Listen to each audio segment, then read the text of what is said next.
Usipite video hii kama una changamoto ya kisukari.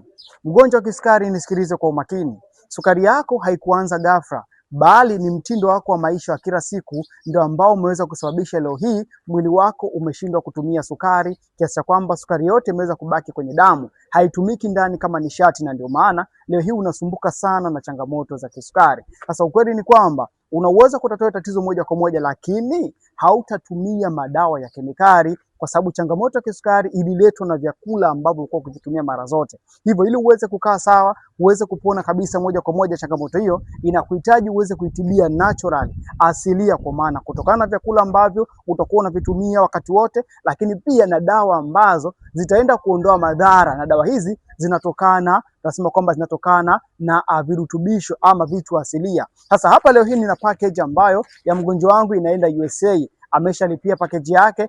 Leo hii ameweza kuanza matibabu na ninamfanyia delivery hapa kupitia DHL. Ikiwa na wewe unasumbuka na changamoto za kisukari, unahitaji tiba ambayo ni asilia itakayoenda kukusaidia kuondokana changamoto za kisukari moja kwa moja, tutafute leo Glucomizan kupitia namba ambayo iko bio ili tuweze kuanza matibabu.